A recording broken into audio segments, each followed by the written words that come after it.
This is how I'm preparing to run a sub 3-hour marathon and 4 hyrox races. It'd be easy, everyone would do it. That's where the mental strength is built, when you don't want to do it.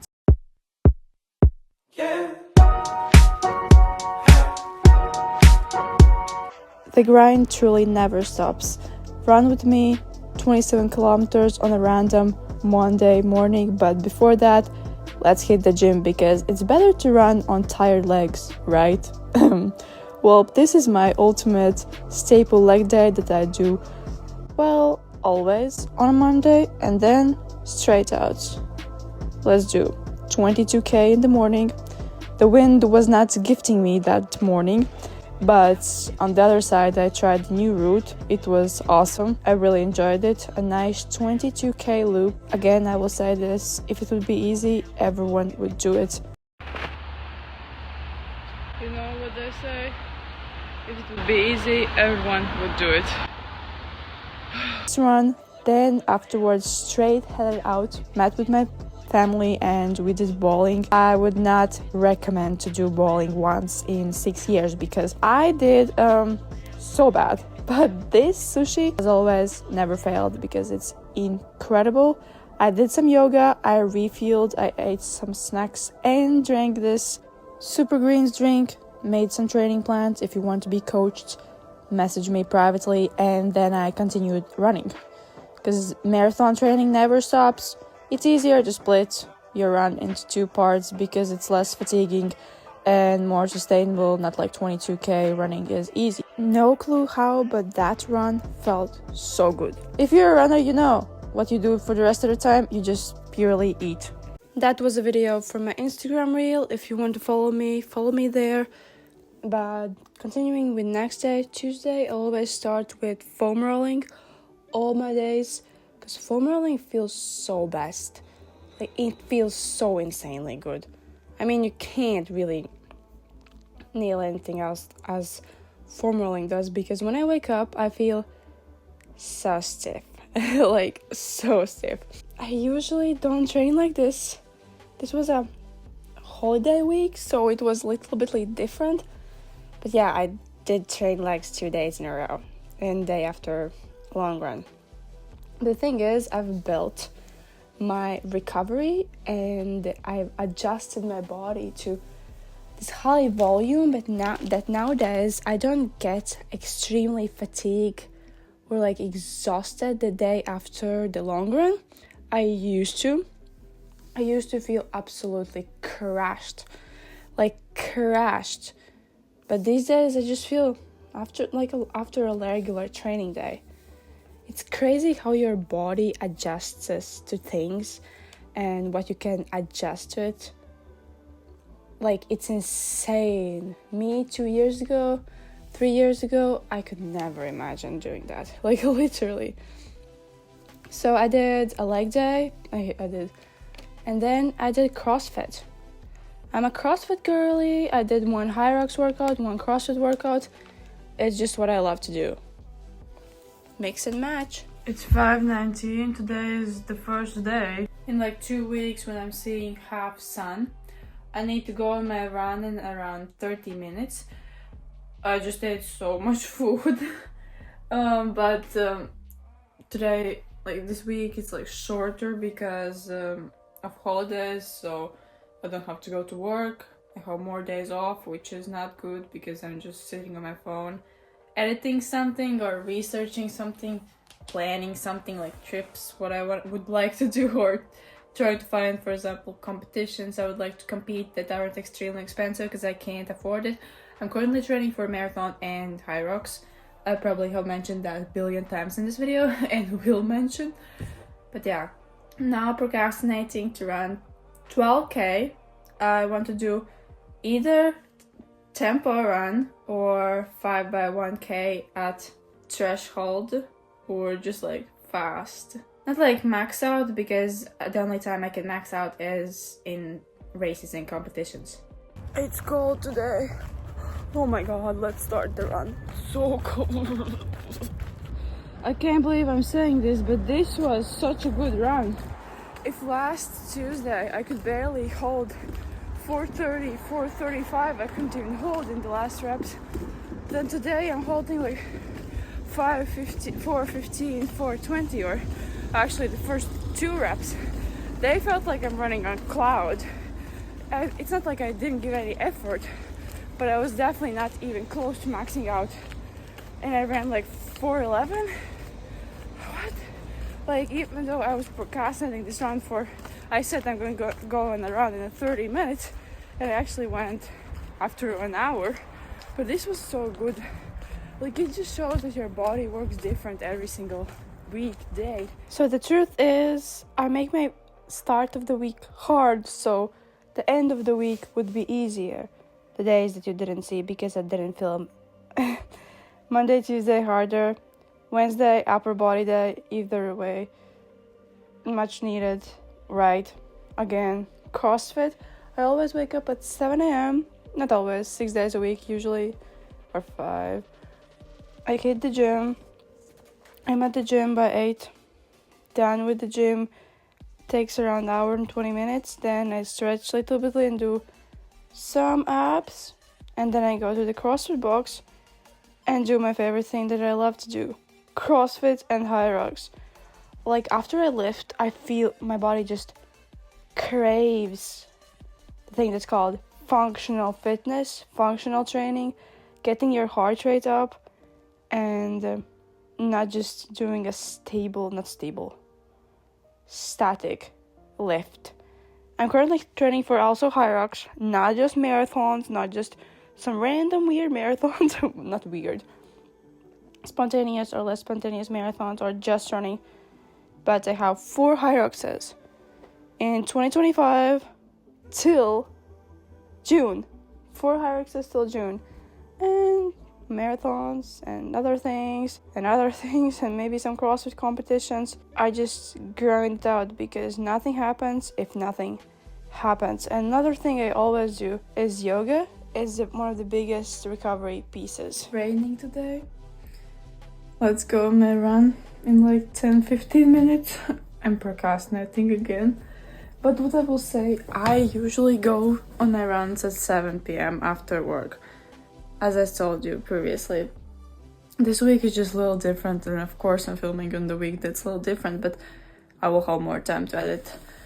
And it's easier to film when I am not distracted, or when I have more focus on this, for example, than work, or just like go when I don't have a minute to not waste, but I don't have 3 minutes.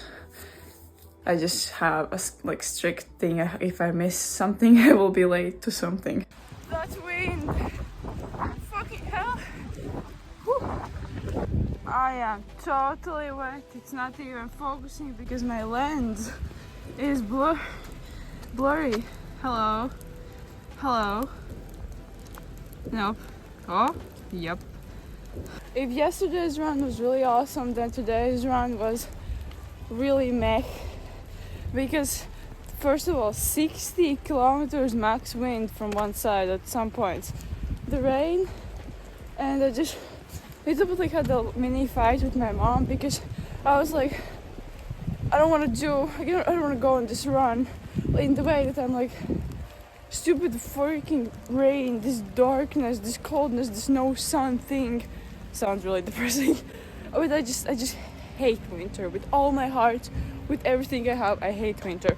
And almost started little bit crying, just I don't know why. I'm just really emotional and sensitive person.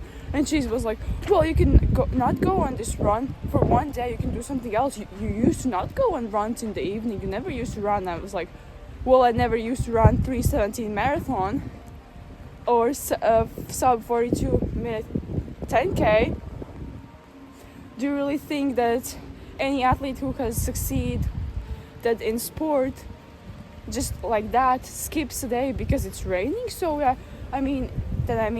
can then skip this whole month because it will be snowing, it will be raining, it will be minus, it will be cold, it will be slippery, it will be awful weather. So then I just skipped 3 months of training just because of that. It's not that it's hard for me to go on a run. It's hard because I know I want to do some tempos and they always are like mentally challenging. The hardest step is to getting out, and what I want to say with this is that it's really easy to just skip if it's raining, if it's not perfect weather, but that's where the character is built. That's where the mental strength is built, when you don't want to do it. I finished my 12k run. I'm done. I'm gonna go back home and say sorry to my mom that I screamed at her, but normal people just don't understand what does it take to achieve something in sport, especially for me, who is not like, I'm not talented in running, like I'm not gifted in fitness. It feels like I could squeeze water out of my socks. They already stink. You know, I hate when my shoes get wet, like from rain and from running in rain, because then they smell 3 times more. That is not a good thing at all. Like they smell through my whole corridor in the apartment, or yeah, my mom doesn't know, like she's like, enter that smell. That's like half of the flat smells like that. If you want to be experiencing change, you must change the inputs that produce a different output. Like if you apply the same inputs, you create the same outputs. The only way to change is to change your inputs. I love this quote. It's called, "You never lose, you only win or you learn." And that's so true, because you learn from your mistakes. I have 6 months, actually 5 months to get ready for the biggest races of my life in history for myself. This means I need to get fast. I just finished a tempo session, 1 by 2k, 1 by 100, 1,600 meters, 1 by 1,000 meters, 1 by 1,000 meters, 1 by 200 meters, 1,200 meters, 1 by 1k, 1 by 800, 1 by 400. I'm totally destroyed by that. My legs gave out halfway through, even though this was my first ever run like session using my carbons. I've only raced twice in my carbons, marathon and 10k race, and that's it. Now they're real damn dirty, and even that, like, my legs gave out, but it's because I did legs this morning also. I trained legs. I promise this is my last leg day. That's it. 3 leg days a week. I'm fine with it, except I do CrossFit and hyrox, which includes leg work, but not like heavy lifting on the legs. Oopsies. But how do I structure my gym training? I include upper and lower body work.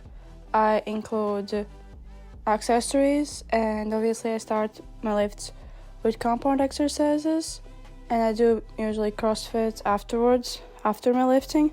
Sometimes I train with my friends, with my team, with my squad. Sometimes alone, 80% of the time alone, but sometimes it's fun to train with my friends and all the CrossFit community, because the community is insane. It is literally the best. That's what I do with double training days, and yes, my running sessions would be more quality if I would do them in the morning, but I better like running in the evening and training, like gymming in the morning when there's no people in the gym, and training on fatigue legs, because in the marathon, after running like 30k, your legs are toasted, like absolutely crushed. So running on fatigue legs it is. The first K was really good. I ran 4:11 or 4:12, which is my 10k pace, and afterwards, yeah. Second K was fine, and then my legs, I could not keep up because the repeats are so long and so little rest time, 60 seconds. That is nothing, but anyways, it's done. The problem is that now I have done my first ever interval run in my carbon shoes, and I never want to run in anything else. I mean, the first time I put them on in the marathon, literally I bought them 12 hours before in the expo. This is what you should never do, try new things on race day. This is what I have done. There's so many times it has always been fine, but that was the first time I wore them. It felt so weird, you know, with carbons. Then the second time again weird, but now when I have like ran my 12k in them, it feels like so light. My my feet are not sweating. It feels so nice. My regular running shoes, they are old. Like they're almost 2 years old. I've ran 3,000 kilometers. I'm filming this at the end of 2024. So I ran like 5,000 kilometers in them. Maybe? That is a lot. Because the thing is, once you've ran in carbons, you understand the hype. Like I was always like, I don't have carbons, well, how can they make you 10% faster? Since I bought them and I ran the marathon 12 hours later and set a 10-minute PB, and with the pace that I've never ran more than a few K in my life. What, a marathon with 4:39 average pace? I still don't know how I did that. And then I ran 10K with these, and I'm like literally carbons. If you are a slow runner by carbons and go and do a race in them, and you'll be like, wow, I'm actually not that slow. That's me. Because they really do work. But you should not wear them as a daily running shoe, because they are meant for like fast efforts. That's what you feel when you start running faster. You feel how the cushion is helping you. And also they're so expensive that running every day in them, they break. They're not meant for, like I said, 3,000 kilometers. No shoes are meant for that. I feel that with my other Adidas, that like I don't get the benefit really from the shoe, the sole, even though still get something, but not too much. Anyways, that's my rant about carbons and kind of free ad. Asics, sponsor me, please. These are the Asics that I use personally. I got them in the last marathon, in the Venice marathon. I would recommend these. If you can get them on sale, then they definitely are cheaper and worth it. But these were the first 4 days of my not so usual training week. What are my goals and what am I currently training for? While I'm recording this, I actually have ran another marathon. And I did, spoiler alert, 3:13. So follow me on my journey to a sub 3-hour marathon while just cutting down time minute by minute. My next goal is 3:10, which is in May. And I still have time for that because a lot of fitness can be made in these few months, even weeks leading up to a race. I have 4 hyroxes and I have, just like a lot of smaller things that I want to achieve. I know that I do train a lot. I love hyrox and I love CrossFit and I love functional training. It's literally my base plus obviously quite a lot of miles. I actually overall in average I run like 70 kilometers a week.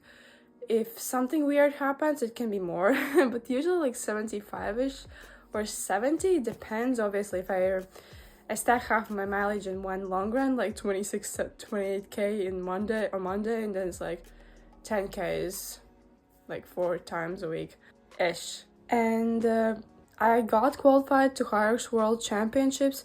If you can support me, the donation link is down below because I have to get to Chicago.